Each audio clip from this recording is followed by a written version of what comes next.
Welcome back to our St. Louis Blues rebuild in Franchise Hockey Manager 11.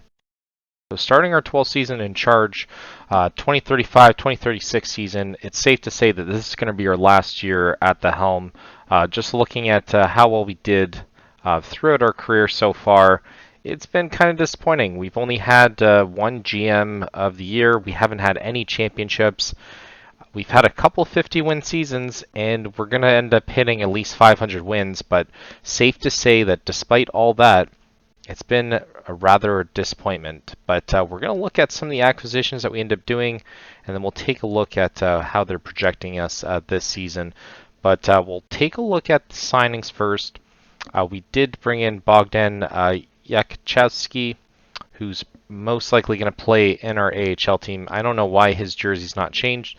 Not much of a defensive player, but he does have decent physicals and decent offensive. So we could rely on him if people get injured. We did get Aslam Zubemikov, who's more so again for depth, but he's more of an offensive-minded player. He does have decent stamina, but he does grade well in the KHL. He's going to start off the season in the AHL for us, though.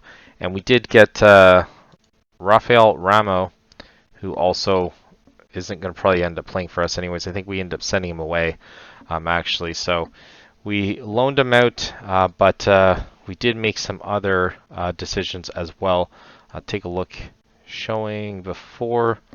So yeah, we did sign Travis Doris, Ed McKenzie, and Josh Wilson, Maurice Burris. Spencer Appleby's going to make his debut for us as well, and then Pulitich. But all these players were in our system anyways, so I don't really count those as the same. But we'll start with some of the trades. We did go pretty wild with this.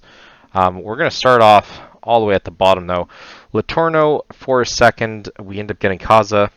Frondell, we end up trading away after just one season with us. We did get a first-round pick that we got Langham, but I'll go more into that as well. We did part ways with Bieber. He was getting a little bit older. We got a third-round pick for him. And then Aram Olsen, we finally cut him loose, and we got a second-rounder for him. Obviously, ultimately losing those trades probably. There's a little bit more, though. This is where it starts to get exciting. We did get rid of Meyer. We did get Meyer back. We gave up Meager and Pudelich for him. So Meyer's now back with us. We did get him at a fraction to what he was getting before, around $2.5 million, so not really hitting the cap that much. That's kind of one of the reasons why we made other changes. And then we ended up getting rid of Plaxton and Henry, who weren't going to play for us, and then 3 first-round picks. This took a lot. We got Kovalchuk at half his contract, so around 3.5. So taking a look at our depth so far, looks pretty good. I mean, Forsman's probably our worst player on offense. Appleby looks like he could improve 14 all the way. And yeah, at least there's a little bit of 15. So maybe Appleby is probably the worst. But our left wings are pretty good. Tyler Abs isn't going to play for us. And then we still have Sefa, who could come up at any point, or even Burris as well. Herbert Johansson, I don't know why it's not showing that. Herbert Johansson was formerly a first-round pick, but he can play right wing and right D, which I find pretty weird. But we'll have to wait and see as to how well he fares with both of them. Yeah, Kovalchuk's the best player. He's our top lefty. Dupont, and then Dolan, Watson, and then Dave McCuffin is going to get his debut as well. Zubemikov is technically our next best lefty, and we have Patterson and Ivanov that are going to probably play for us as well. I don't know why it's showing him different jerseys. I feel as though it's just a glitch that ended up happening. We're going to stick with Reinhold for now. If he does slow us down, we're going to part ways with him and then bring up Oscar Johansson because they're relatively at the same level. But we'll look at the season preview here. Find it weird that Tampa Bay Lightning ended up firing their GM right before the season started, so a little bit weird. But season preview, we are the consensus favorite with Kovalchuk as our top D. Obviously Dupont there as well, and then Kraken, Jordan Spezza's Kraken are also top, and then Detroit as well. Washington could be the dark horse as well. They have Aiden Bouchard, And scoring race is going to be Lundgren, Lundqvist, or Connor McDavid, still with Edmonton as well. And then Aiden Bouchard, Hunter, and Perrick, or Perrick from Columbus are also the top ones. Jeffrey Chan still the top goalie. Same thing with Evan Gardner. I think it's the same thing this season. And then Gavin Betts for Seattle. So probably one of the reasons why Seattle's one of the top teams as well. But we do face off against Calgary. We're gonna adjust things just a little bit. But looking at cap obligations, though, we do find ourselves with around $4 million to play with. So we could find ourselves kind of making that work. In terms of injuries, though, we still have Watson out 2 to 3 months, so he could be back relatively soon, and that'll be huge for us. That's definitely massive, even in terms of his contract. It's not going to cost us $4 million this season, so we still probably have a little bit of wiggle room, and we'll make trades when we have to. But taking a look at the lines to start this off, it's going to be Aaron, Stewart, and Thomas on the bottom.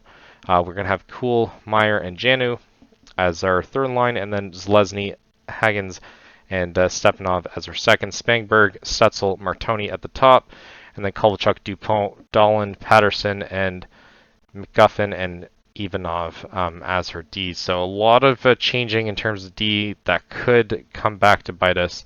But first game of the season, can we manage to get the win? We do against Calgary.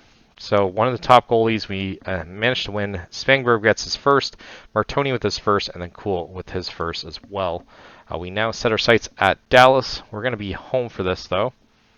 And Dallas already won their first game, so any chance that we can be dominant throughout the regular season, I'll be happy. But I feel as though we might want to give Augustin as much rest as possible.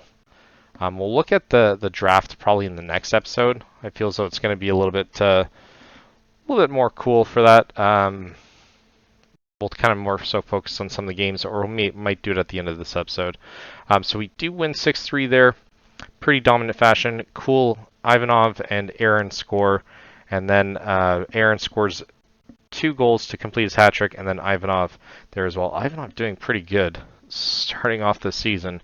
So it does give us the 2 wins there, and not bad at all. I think Detroit was one of the other top teams. They played 3 games so far, 1-1-1, and Seattle are already up 1-0, but obviously it's only 1 game. And it'll be interesting to see how everyone goes, but we're going to obviously try and trade away some of our picks. But looking at some of the adjustments, some of it has been pretty difficult to make trades, so I was even shocked that we managed to get anything dealt with. Meyer with his first, Kovalchuk finally scores, and then Meyer and Spangberg end up scoring there as well. He might shuffle up the team a little bit there for the next game, but Augustin with a .938 save percentage, that is phenomenal to start the season off. Kuda with a .982, though, that's insane. But I don't think he's really played that much. It'll be more impressive if there's one of these goalies here, which I do not see so far. So, I mean, Augustin, too early to tell. 3 games in, could win the Vezina, who knows? But we now have to face off against Kraken, who currently are undefeated as well. So this will be the ultimate test this season to kind of see how well we end up faring against a strong opposition. They get 4 wins there, so this will make us tied with them if we can manage to win that. And Aaron is one of the ones that is injured. He's going to sit this one out. And we lose 3-2, so this is going to kind of show how this season is going to be. Stewart and Stutzel finally get goals there, but do we have him at some point? We did not. I don't know why I always think that we had him. We ultimately end up losing 3-2, though. After having a lead at some point, does put us level with Utah with 6 points in 4 games. Nashville already played 5 games, though. And Blackhawks still haven't done anything, so I think it has to be done. I'm probably going to do a quick series with Blackhawks just to see if you can win within 3 seasons with Bedard and just actually build it properly. We won't go into much detail after that, but I mean, I feel as though it's pretty ridiculous. that Connor Bedard hasn't even gone to a final in this world. We win this one 2-1. Stutzel scores and Patterson gets his first. So 4th win of the season.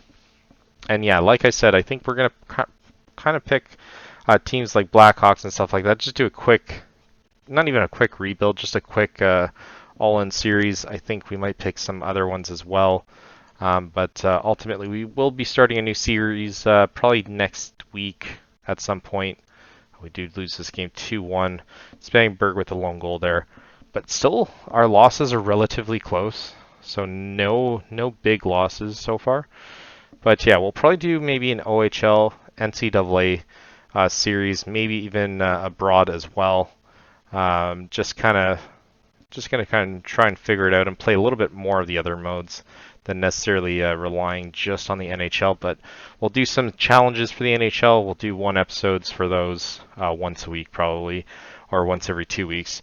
Once I can figure it out. 4-3 win there against San Jose. Stutzel, Huggins, and Aaron scored there, and then Kovalchuk gets the overtime winner. And now McGuffin is hurt again. He was already hurt. So, find that kind of weird. But 5-1-1 to start things off.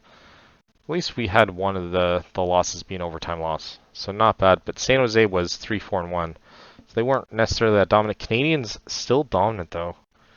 Like, doing pretty good. I'd say at least to start things off in most seasons. And it's nice to see Toronto just doing terrible. I feel as though Toronto's probably one of the ones that I have to also do. They haven't been very dominant throughout this series either. Dupont and Huggins with the lone goals, but ultimately conceding 6 straight after that is not a good look. So that is our first big loss. We now have to beat the 7-2-0 Canadians, and this will be a big test for sure. They weren't one of the top teams though, so maybe they're just playing off against easier opponents. But we are home. We have the home ice advantage. We do lose this one 2-1 in regulation, so no points there. And Spangberg is the lone goal scorer for our team. We now turn to Buffalo. And I mean, so far, it started off pretty good, but does look like, not really injuries, but does look like we're not getting our footing yet. So we lose 4-1. Back-to-back losses is not ideal. Stutzel with the only goal there. And a couple games with only 1 goal is not great. Especially with the all-star team that we have. We don't really have any weakness on our team. Obviously, if Watson was back, it'd be helpful. But there's nothing you can really do. And we now face off against Philly. In Philly, who are 6-3-0. But on the road again, we did lose to a 5-3-2 team. Dear God. But yeah, I think we can probably get the job done. I think we might result in playing our backup goalie though. And this McGuffin injury does look like it's holding us back a little bit. I gotta probably do it again because there's probably a day in between it. Probably, but with that, we do drop down to 4th place in our division. Probably just on the cusp of a wildcard spot. But we've always kind of managed to get things done towards the middle part of the season, so it would be absolutely devastating if we don't make the playoffs this season. And ultimately, I would deem myself as a massive failure. I would even fire ourselves for sure, but yeah, we'll give the nod to Reinhold. We're pretty much 500 right now, which I know with a lot of changes it does matter. Reinhold gets a shutout. Dear God. Stepanov with his first, Forsman with his first as well, and then Huggins scores his third. Spangberg leading the way, I imagine, with 5, and then Patterson scores finally, even though he's still injured. We desperately need that win. Does drop down Pittsburgh down, but it does boost us up to 3rd, so we're not fighting for that wild card spot. But there's a huge difference between Kraken and Oilers. Oh my God. Starting off very strong for them, and I mean pretty rough for us. 6-4-1. And it does look like it's pretty rough for everyone. It's up for grabs for the Central, and it always kind of starts off this way. There's always that one division where it's all divided between 1 point. We do face off against Ottawa here at home, and we lose 4-3. Dear God, overtime loss. Aaron scores 2 in the first, and then Stepanov scores in the third, ultimately losing in overtime. Why did I feel as though we had Yemchuk at some point? But even Atlantic, not much separating any of the teams. Everything looks very close right now, except for the Pacific, where there's a huge difference between the top team and then the top 4. The top 4 also pretty dominantly ahead of everyone else, but like I said, we'll start our backup here. Reinhold had a very good game last game, and I know we could have tried to trade away our goalie, but I don't think that's necessarily an option. Stutzel with a pair there, and then Forsman scores his second.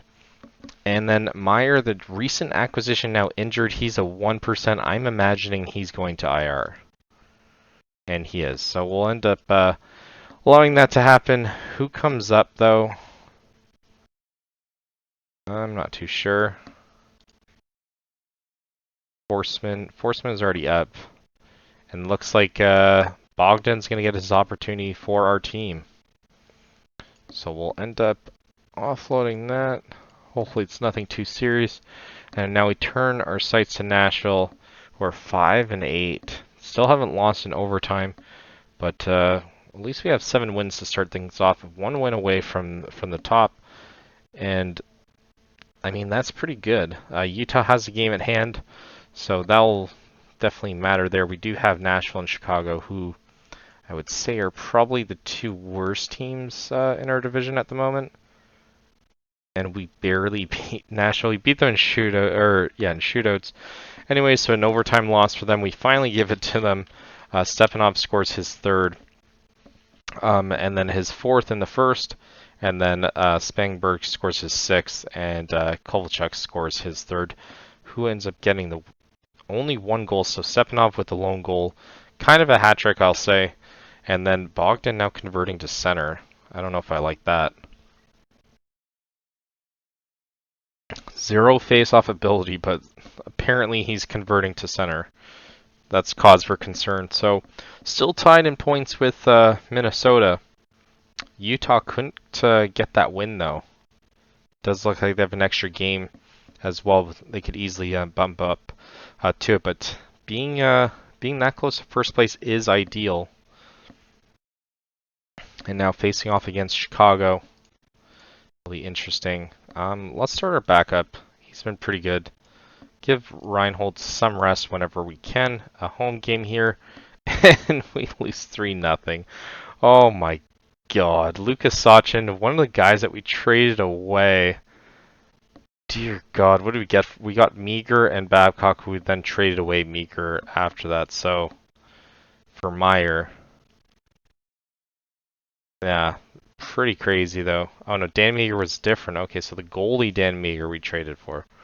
Okay, still crazy. He hasn't really played for us anyways, but this drops us down. We no longer are tied with the lead. We do have the 1 point on the Avalanche. We'll play one more game and kind of look at the stats and see where we are. It does look like we'll probably have time to look at the draft and see who we have. I know it's not really relevant, but we'll probably end up looking at trading some of these rights as well, or at least kind of just looking at how well they're going to fare for the next couple seasons. I might even simulate, do one episode of just simulating a season or 2, maybe after we retire or anything like that, and just kind of allow the AI to do what it does best. And I will laugh or cry hysterically whether or not they end up managing to win without us at the helm. So I might end up doing that. I'll have to kind of figure it out. I'm not sure what happens when you retire and how quickly you can advance through everything. So we'll definitely do that if we can. But if we can't, then obviously we'll just try and play as quickly as possible and not really make that many changes or anything like that. But yeah, I think the best bet is to retire if we can, and then kind of see what another GM ends up doing with us gone. So ultimately, not much you can do, but the last game that we're going to play here is against Washington. We desperately need the win here. 4-1 win, not bad. 7-6-1, so 500 team. Patterson, Spangberg scores, and then Stutzel and McCuffin ultimately being all that we need there. Standing so far, though, we do manage to claw it back. Minnesota has one game in hand, so still pretty tight, though. It's pretty tight from the bottom to the top, though. That's all you need is to lose a couple games, and it can be a different story. In terms of the league, though, 6th place, which not great, not bad. Home record 5-3-1, so what? 9 games, and then away we need to play a couple more, so 4-2-1 to make 6 games. Shootouts 1-1. So I don't know. Ultimately, not that great. Goals for 46, goals against 40. Definitely an area where we need to focus on. And now let's look at if there's any bright spots. Bunch of players tie or at the top with double digits in 16 points. So Stutzel and Spangberg with 13 with the same stats as well. But 4 power plays for Stutzel, insane. Spangberg, yeah, Stepanov with 12, so not bad at all. Hoggins with 11, Aaron with 10, and then Dupont with 10, Kovalchuk and Martoni with 7, and then Patterson, Janu, and Zelezny not doing the greatest. So grade though, and Spangberg's the top graded. Kovalchuk and Stepanov also at the top there as well. Looking at goalies though, see if we see anything interesting. Reinhold with a 952 save percentage with 3 games. He lost one of those. That is shocking. So 4 goals against, but 952 save percentage, a 134. We definitely have to start him more to kind of see if that's a thing. But 7-4-2 for Augustin is still pretty good in 13 games. 9-0-9 and a 257 goals against average. Not bad at all, but like I said, we'll look at our history here and kind of see how well we did in terms of the draft. Obviously, it's not necessarily the most important. I was really hoping that Jamie Molden would be good enough to play for us, but it does look like he's pretty good. Right wing, left wing. I mean, determination's the talking point for sure, but only 1.5, so he obviously can't help us. But it'll be interesting to see what they do. That was for the Dickinson trade. He was projected to go 1, and we got him at 1. We did have another pick as well at 6. Langham, who 23 points so far, not bad. 2.5. So he was one of the guys that I was thinking that we could have played this season, but I mean ultimately I don't really think so. Not good enough overall, but defensive pretty decent, offense pretty decent, and I mean everything. He just looks like a very good average player. Up and down winger is definitely where he fits in. Kaza, we end up getting a center. 18 points in 16 games so far. And yeah, determination and temperament. I'm finding a lot of these, it's just like 2 stats that just drive everything else. So you kind of have to look a little bit more into each player. Otherwise, it's going to be kind of a waste. He was projected to go, 18. So we got him for the Letourneau. But Letourneau wasn't probably going to play for us anyways. And then Border, we got as well. 13 points in 12 games. And I mean, he looks good. He could be a 3-star player. Face-offs off the charts, and like I said, two stats really kind of drive everything. His physical's a little bit low, so I mean that alone probably wouldn't fare well for me. He's projected to go 27. We got him 52, and I don't think we even won this draft either. Cullen, right winger, we end up getting 14 and 16. So WHL, I think I'm probably going to go with CHL or AHL. Maybe we'll end up doing the Brampton Steelheads, where Martoni ends up starting, and kind of see what we can do with that. We might even make it a journeyman, depending on how well we do. John Warner, 21 points in 18 games. Again, 18-year-old, 1-star, but again, determination pretty high, so you never really know. And then these don't really matter. We'll just end up looking at them just for the sake of Jesus, and we probably shouldn't have. 2 points in 9 games. Doesn't look like he's going to even be a player. And then Roman Zazulka with 3 points in 15 games, yeah, it doesn't look like he's going to be anything. He looks a little bit better than the other player, though. But he is graded as 64. I mean, he could be a shocker, though, for sure. But ultimately, you never really know. And ultimately, we'll have to look at who's on the trade block. See if there's anything that's going to be kind of interesting for us this season. And Jason Robertson could be one of those picks, Stankoven as well. So we'll definitely have to kind of pay a little bit more attention to this. We could bring back Bolduc. We did get a decent return for it. We could probably get them to eat half the salary. So it's going to be pretty interesting. I think we're going to make probably a trade relatively soon. I think we need to kind of separate ourselves from the pack there. Second place, not bad, but obviously not the greatest either. So hopefully you guys like this series. Leave a like, subscribe if you want to see more, and thank you for watching. Until next time.